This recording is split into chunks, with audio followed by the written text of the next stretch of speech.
ఓం మహాగణాధిపతయే నమః. ఓం గురుభ్యో నమః. ఓం శ్రీమాత్రే నమః.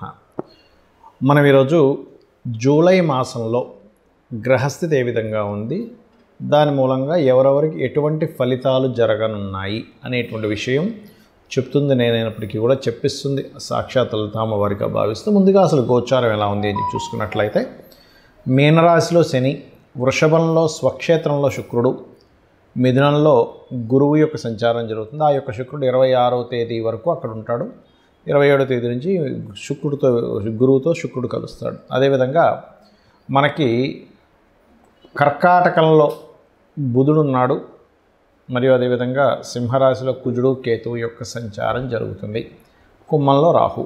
ఇక చంద్రుడు ప్రతి 2.5 రోజులకు ఒక్కో రాశి మారుతూ ఉంటాడు.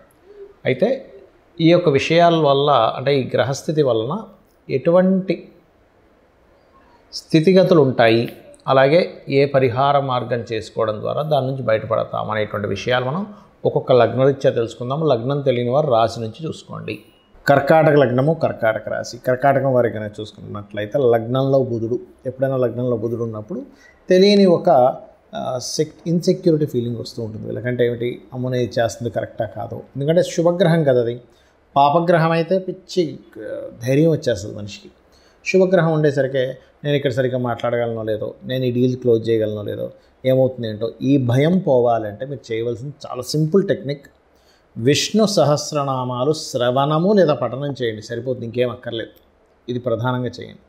ఇక రెండవ విషయం ఏమిటి అంటే, మీరు ధనాన్ని ఇచ్చేటప్పుడు, పుచ్చుకునేటప్పుడు, ఫైనాన్షియల్ మ్యాటర్స్ డీల్స్ చేసేటప్పుడు, ముఖ్యంగా కుజకేతు గ్రహాల దగ్గర దీపారాధన చేయడము, గోవులకి గ్రాసము మరియు క్యారెట్స్ తినిపించడము, మరియు అదేవిధంగా చూసుకున్నట్లయితే ఎవరైనా సరే అంటే కుటుంబ సంబంధించినటువంటి అంశాలలో గుర్తుపెట్టుకోండి, కుటుంబ వ్యవహారాలకు సంబంధించిన విషయంలో, కుటుంబానికి సంబంధించిన అంశాలకు సంబంధించిన విషయంలో ప్రధానంగా మీరు జాగ్రత్త పడవలసినటువంటి విషయం ఏమిటి అని చెప్పి చూసుకున్నట్లయితే, ఇక్కడ ఈ కుటుంబ వ్యవహారాలు, కుటుంబ విషయాలు ప్రధానంగా ఇక్కడ మీరు గమనించవలసినటువంటి అంశం ఏమిటి అంటే, చిన్న చిన్న మిస్అండర్స్టాండింగ్స్, ఎవరికైనా మనీ ఇవ్వడం ద్వారా స్ట్రక్ ఇవి ఉన్నాయి. కాబట్టి ఈ యొక్క విషయాల్లో కాస్త జాగ్రత్తగా ఉండండి. కాకపోతే ఇక్కడ మీరు భూ గృహ వాహన లాభాలు కూడా ఉంటాయి. 4వ అధిపతి లాభస్థానంలో ఉన్నందుకు ఫ్యాషన్ రిలేటెడ్ లేకపోతే ఎనీ క్రియేటివ్ రిలేటెడ్ కోర్సెస్ చేసేటువంటి వారికి కూడా చాలా అనుకూలంగా ఉంటుంది. తండ్రి గారి ఆస్తికి సంబంధించినటువంటి విషయంలో కూడా కొంతవరకు లబ్ధి అనేటువంటిది ఉంది చెప్పాలంటే. అలాగే భాగ్యంలో సప్తమాధిపతి భాగ్యస్థానంలో ఉన్నందుకు 2వ వివాహం కోసం చేసే ప్రయత్నం కూడా ఫలిస్తుంది. అంటే అదేదో పాపం కొంతమందికి వాళ్ళ గ్రహస్థితిలో 2 వివాహాల యోగం ఉండడం వల్ల వాళ్ళకి సరైనటువంటి పార్ట్నర్ రాకపోవడం వల్ల కొన్ని గొడవల వల్ల విడిపోవడము, కొంతమంది మరణించి ఇట్లాంటివి జరుగుతుంటాయి. అలాంటి వాళ్ళకి ఒక పార్ట్నర్ అనేది ఖచ్చితంగా అవసరం. మనిషికి మనిషి తోడు ఉండాలి. కాబట్టి 2వ వివాహం కోసం ప్రయత్నం చేస్తారు.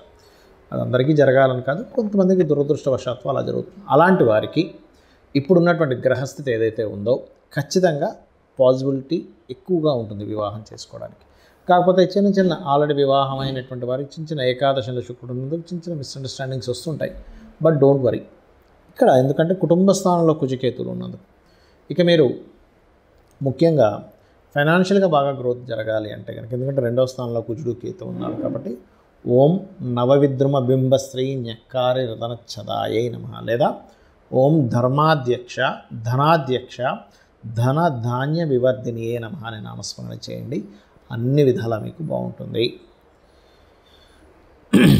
సింహలగ్నము, సింహరాశి. సింహం వారి కనుక చూసుకున్నట్లయితే లగ్నంలోనే కుజుడు కేతువు కలిసి ఉన్నారు. అంటే ఉష్ణాన్ని కలిగించే గ్రహాలు, కాస్త బీపీని పెంచేటువంటి గ్రహాలు, కొంచెం స్ట్రెస్ని ఇచ్చేటువంటి గ్రహాలు 2 లగ్నంలో ఉన్నందుకు మీరు సింపుల్గా ఏం లేదు, ఉదయం రోజు నిద్రలేచిన వెంటనే గణపతిని స్కందుణ్ణి తలుచుకుంటూ కాస్త మెడిటేషన్లో అలా కూర్చోండి చక్కగా.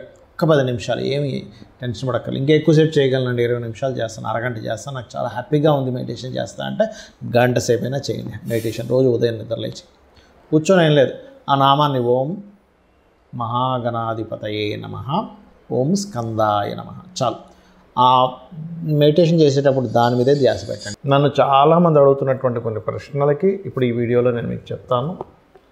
చాలామంది ఏంటంటే నన్ను అడుగుతున్నటువంటిది, అసలు ఒక జన్మజాతకం తీసుకున్నప్పుడు అందులో అస్సలు మహాదశ కానివ్వండి, యోగాలు కానివ్వండి సరిగ్గా లేక చాలా దారుణమైనటువంటి స్థితిలో ఉన్నప్పుడు కూడా మనం బయటపడవచ్చా అన్నది చాలామంది అడిగారు. నేను ఒకటే గుర్తుపెట్టుకోండి, మొట్టమొదటిగా మనం అర్థం చేసుకోవాల్సింది ఏంటంటే గ్రహాలు మిమ్మల్ని దారుణమైన స్థితిలోకి తీసుకెళ్ళట్లే. మీ యొక్క పూర్వజన్మ కర్మే మిమ్మల్ని ఈ దారుణమైన స్థితిలోకి తీసుకొచ్చింది. అది బ్యాడ్ కర్మ అయితేనేమో ఒక రకంగా ఫైనాన్షియల్గా, హెల్త్ పరంగా, అపకీర్తి పరంగా అన్ని విధాలా ఇబ్బంది పడతాం. గుడ్ కర్మ ఉంటే అదే పరంగా మనిషి ఒక స్టేజ్కి వెళ్తాడు. అయితే మనం ఇక్కడ అర్థం చేసుకోవాల్సింది ఏంటంటే కర్మ మనల్ని ఆ స్టేజ్కి తీసుకెళ్తుంది. కానీ ఆ కర్మ ప్రదాత అయినటువంటి ఆ యొక్క అమ్మవారు కానివ్వండి, స్వామివారు కానివ్వండి, పరమేశ్వరుడు అనుకోండి, మీరు పూజించేటువంటి ఏ దేవతా స్వరూపమైనా కానీ, అది విష్ణువు, శివుడు, రుద్రుడు ఎవరైనా కానీ, వాళ్ళ చేతిలో వాళ్ళ యొక్క కనుసైకల్లో ఈ విశ్వం మొత్తం తిరుగుతూ ఉంటుంది, గుర్తుపెట్టుకోండి. అయితే మీరు ఎటువంటి గ్రహస్థితిలో జన్మించినా ఒకటి నిత్యము గనక దేవతారాధన చేయడము, జస్ట్ మీకు ఏ మహాదశ ఏ అంతర్దశ నడుస్తుందో దానికి సంబంధించిన దానం కనుక ఇవ్వగలిగితే ఇంకేం పెట్టుకోకండి, నేను భగవంతుడిని పట్టుకున్నాను, నాకు ఖచ్చితంగా మంచి జరుగుతుందనేటువంటి భావనలో ఉంటే 100% సెట్ అవుతుంది. ఇక రెండవ ప్రశ్న ఏంటంటే, కొంతమంది ఈ మధ్య నన్ను అడిగారు, ఏమండి ఇప్పుడు ఇవాళ రేపు ఎక్కువ సిజరన్స్ అవుతున్నాయి కదా, సిజరన్లో పుట్టినటువంటి వ్యక్తికి కూడా గ్రహాల యొక్క ప్రభావం పడుతుందా అని. ఒకటే గుర్తుపెట్టుకోండి, మనకి పూర్వజన్మ కర్మ వల్ల గ్రహ ప్రభావం అనేది మన మీద ఉంటుంది. ఇప్పుడు సిజరన్లో పుట్టినంత మాత్రం ఆ వ్యక్తి జ్వరం లేకుండా లేదు, ఆ వ్యక్తికి అంటే C-సెక్షన్ చేసి బయటికి తీస్తారు న్యాచురల్గా కాకుండా, అదేవిధంగా ఆ వ్యక్తికి ఏ ఇబ్బందులు రాకుండా ఉండట్లేదు. ఎందుకంటే మంచి కర్మ లేదా మనం ఒక బ్యాడ్ కర్మ చేసామా, మంచి కర్మలు చేసుకున్నామా అనేది పూర్వజన్మ దీన్ని బట్టి ఉంటుంది.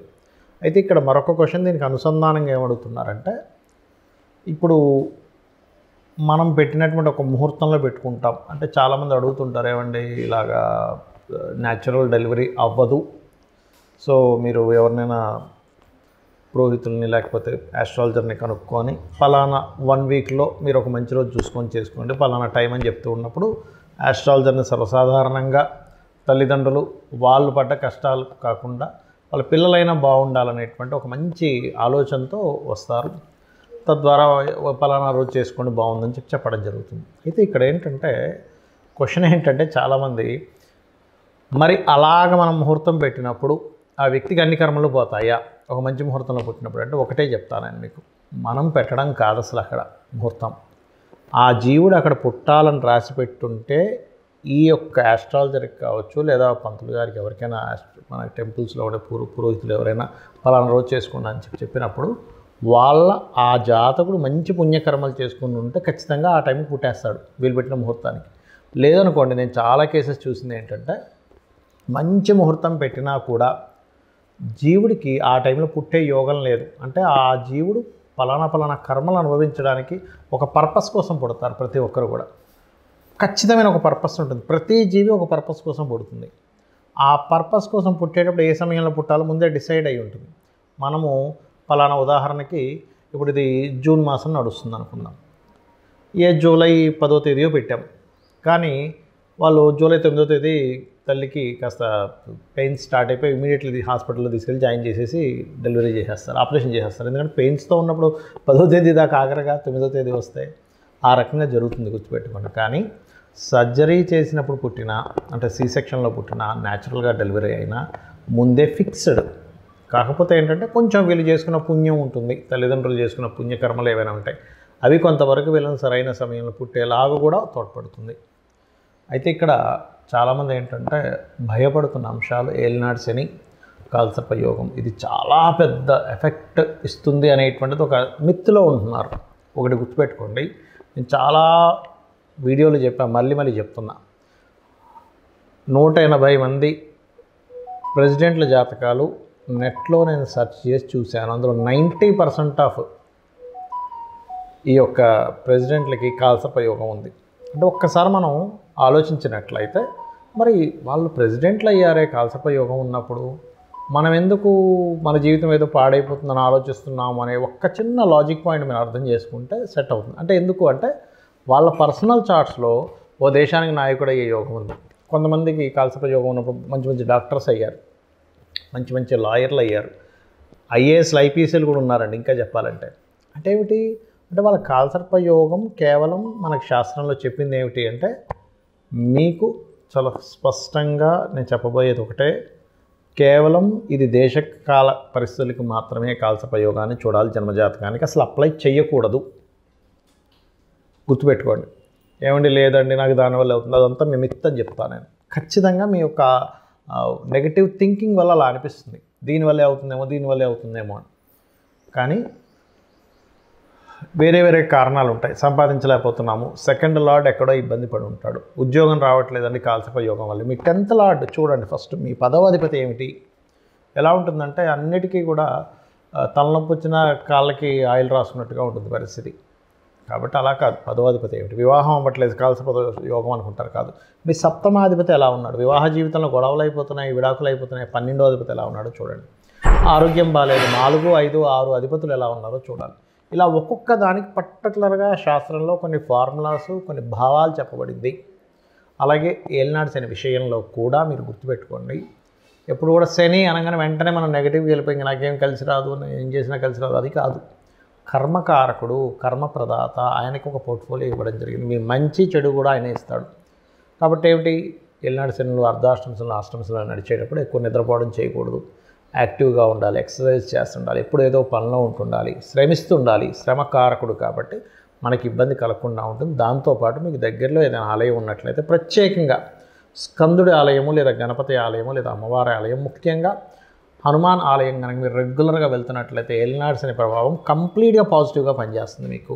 శ్రీమాత్రే నమః.